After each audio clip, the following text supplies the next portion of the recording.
Good morning everyone. आज हम बात करेंगे वापस प्रियंका जी से। और हमने ITR 1 और 2 के बारे में जाना था। आज मैम से हम बहुत सारी बातें करेंगे ITR 3 और ITR 4 के बारे में। और मैम हमें बताएंगे कि ITR 3 और 4 किन के लिए है, उनके लिए क्या क्या डॉक्यूमेंट्स लगते हैं और वो क्यों जरूरी है। हालांकि मैम ने फर्स्ट वीडियो में हमें बताया था कि ITR क्यों जरूरी है, उनके बेनिफिट्स क्या हैं। अगर आप वो वीडियो नहीं देखे हैं तो वो मैं डिस्क्रिप्शन में डाल देता हूँ, वो लिंक सबसे पहले आप देखिए और आपको पता चलेगा कि इनकम टैक्स भरने के क्या क्या बेनिफिट है। मैम ITR 3 और 4 के बारे में थोड़ा हमारे व्यूअर्स को बताएं। गुड मॉर्निंग अभिषेक। ITR 3 और 4 बेसिकली बिजनेस और प्रोफेशनल इनकम के लिए ही है। ITR 3 और 4 में क्या डिफ्रेंशिएट है जो एक बिजनेस प्रोफेशनल मतलब आप एज ए इंडिविजुअल या HUF या कोई पार्टनरशिप फॉर्म बिजनेस कर रही है, कब वो ITR 4 को प्रेफर करेंगे एज कम्पेयर टू ITR 3। अगर आप प्रिजम्पटिव टैक्सेशन को अडॉप्ट करना चाहते हैं, 44 AD या ADA सेक्शन होता है as per income tax provision, जिसमें ये बताया जाता है कि अगर आप if you want to be avail the section 44 AD और ADA option presumptive taxation benefit आप लेना चाहते हैं, तो आप चाहे इंडिविजुअल हैं या HUF है या पार्टनरशिप फर्म है, आप ITR 4 फाइल करेंगे इंस्टेड ऑफ ITR 3। दोनों ही हैं ITR 3 और 4 बेसिकली बिजनेस और प्रोफेशन के लिए। बस ये एक डिफरेंस है जो आपको डिफ्रेंशिएट कर देता है ITR 3 से ITR 4 से। ITR 3 is basically pure for business और प्रोफेशनल इनकम, जहाँ पर आप एज इंडिविजुअल या HUF या पार्टनरशिप फॉर्म आप बिजनेस इनकम आपकी हो रही है या आप कुछ प्रोफेशनल सर्विसेज रेंडर कर रहे हैं, तो आप ITR 3 फाइल करेंगे। चाहे आप टैक्स ऑडिट में फॉल करते हैं या टैक्स ऑडिट में फॉल नहीं करते, if you are carrying a business or profession, then you are need to be file ITR 3. And when you are willing to opt a presumptive taxation, then instead of ITR 3 you will be eligible to file ITR 4. Ma'am ये थोड़ा आप हमारे viewers को ये बता दें कि जो आजकल बहुत इंसान फ्रीलांसिंग कर रहे हैं, हाँ, तो वो बिजनेस या प्रोफेशन में जाएगा या इनकम फ्रॉम अदर सोर्सेज में जाएगा। फ्रीलांसर जो है taxable income and they will be treated as a business और प्रोफेशनल इनकम। तो ये भी आपका फ्रीलांसिंग जो है, if you are willing to opt presumptive then you will do file ITR 4। and or if you are making a proper books of account and records, then you will able to file ITR 3. Business or freelancing is not another income, it will be treated as a business or professional income depending on your case. Ma'am ये freelancing होती है, जो बहुत सारी website है freelancing की, fever है, freelancer है, पीपल पावर है। तो मैम वो जो पे आउट करते हैं तो वो टैक्स काट के करते हैं। Okay. तो मैम क्या वो टैक्स रिफंड करने के लिए अगर हम TDS जो हमें रिफंड होती है, क्या हम बिजनेस एंड प्रोफेशन में ITR 4 फाइल करके वो जो TDS करती है, अगर हमारी इनकम अप टू 5 लाख है तो वो TDS में रिफंड हो सकती है? इसमें कुछ चीज़ों का ध्यान रखना ज़रूरी है। ITR 4 में जैसा आपने बताया कि if I am willing to opt for presumptive taxation under section 44 ADA, if I am providing a professional services, ठीक है, तो उसमें क्या है, प्रोफेशनल सर्विसेज प्रिजम्पटिव जब हम ऑप्ट करते हैं, 50% of the income is mandatory to be mentioned under section 44 ADA if you are opting for presumptive taxation.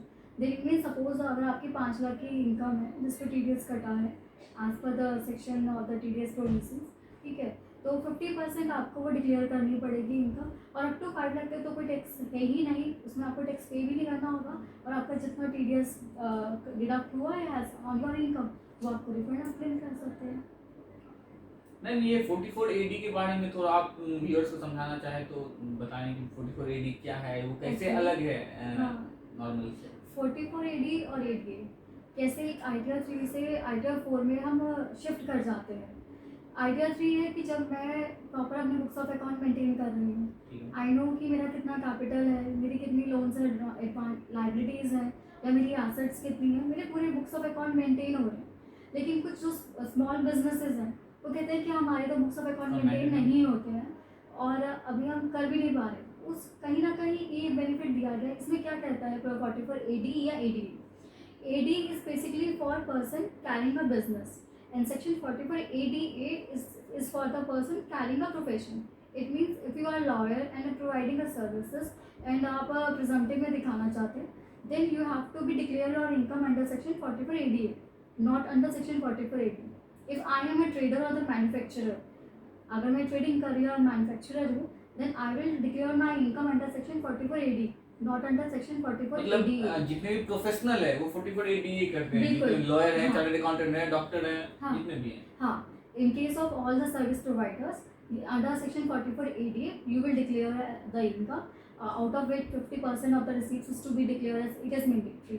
Similarly, under section 44 AD it is necessary if the receipts are come out from the bank, अगर आपकी banking channel से receipts हो रही हैं then you have to be declare a minimum 6% profit of the total receipts. Okay, if you are having a purely cash receipts, but now in current era सब कुछ हमारा bank digitalise हो गया है, बैंकिंग चैनल से ही हम सारी payments करते हैं, रिसिप्ट हमारी आती है, देन बहुत रेयर केस होता है जिसमें कैश रिसिप्ट का केस होता है.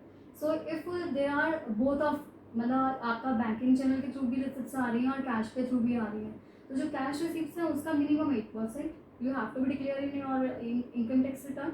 और फ्रॉम बैंकिंग चैनल आपको मैंने बताया ऑलरेडी कि 6% आप डिक्लेयर करेंगे. और डिफरेंशिएट ये भी बता दिया कि if you are service provider then you have to declare under section 44 ADA.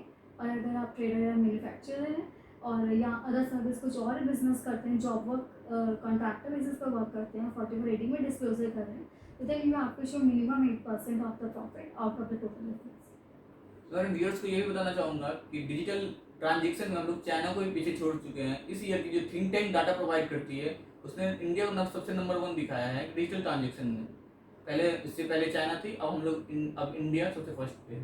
बिल्कुल. और कितना मोदी जी ने कितनी सारी एप्स भी कह लीजिए आप, और भीम UPI और रुपए, मतलब मेनी ऑफ लिंक्स हमें इस तरीके से कर दिया है कि हम बैठे बिठाए कहीं भी इजीली किसी की भी हेल्प कर सकते हैं, किसी को भी ट्रांसफ़र कर सकते हैं अमाउंट.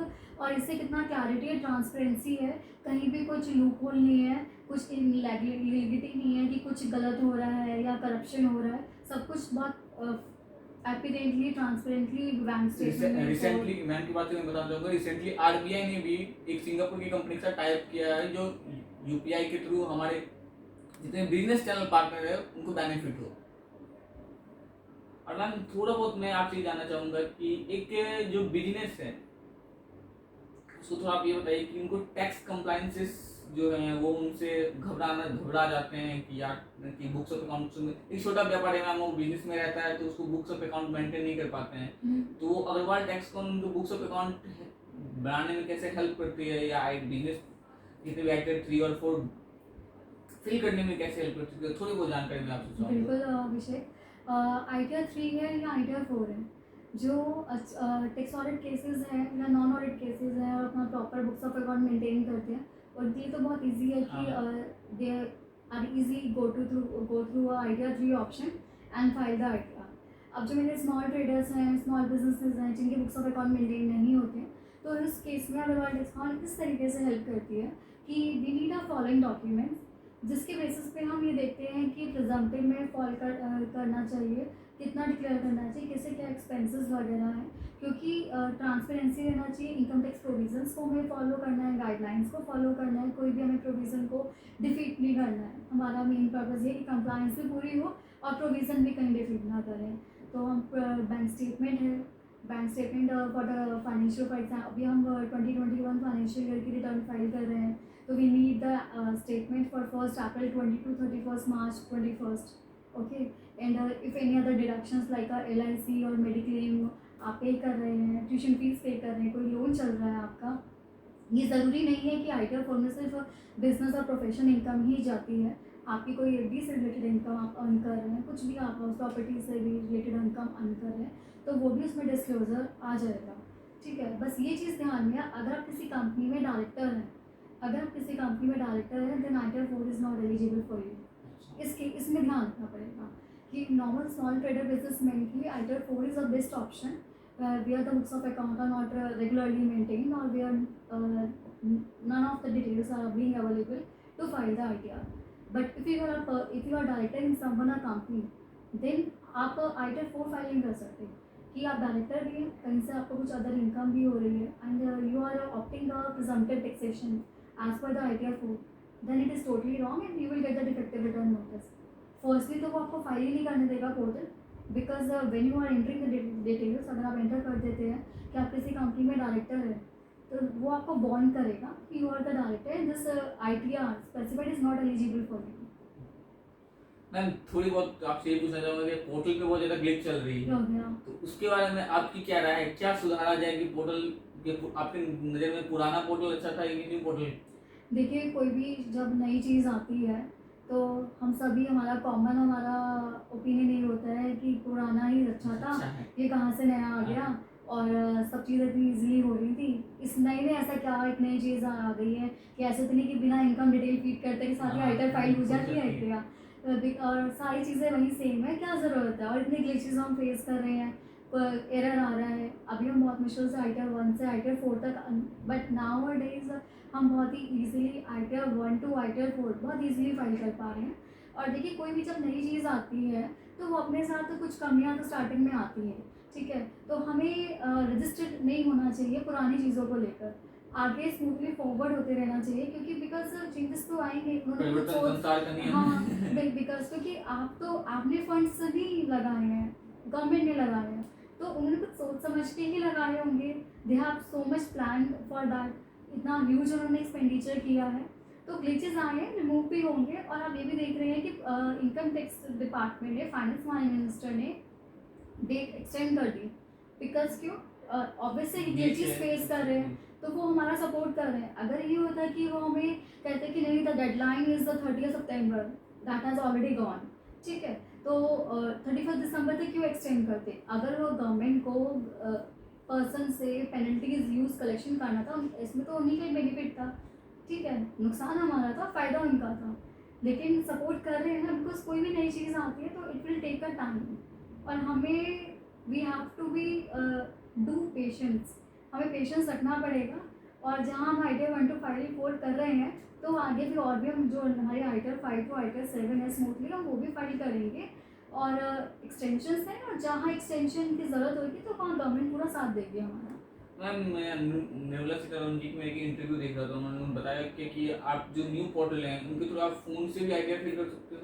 एग्जैक्टली, हाँ, आप ITR 1 से बिल्कुल इजी फ्रेंडली आप फाइल कर यूजर सकते हो, फ्रेंडली है। यूज़र फ्रेंडली है बिल्कुल, और आप आराम से अपना ITR फाइल कर सकते हो। मैंने इसे हम लास्ट जो हमने डिस्कस किया था ITR 1 और 2 में, तो easily then you will put on the income of the salary and deductions if you have any, then click and then at the result you will be able to file your ITR in just 10 or 15 minutes, because as a layman we are not very regular, we are not very regular to the provisions or the lines mentioned, and we are reading properly what the line says, and then enter the income, that's it.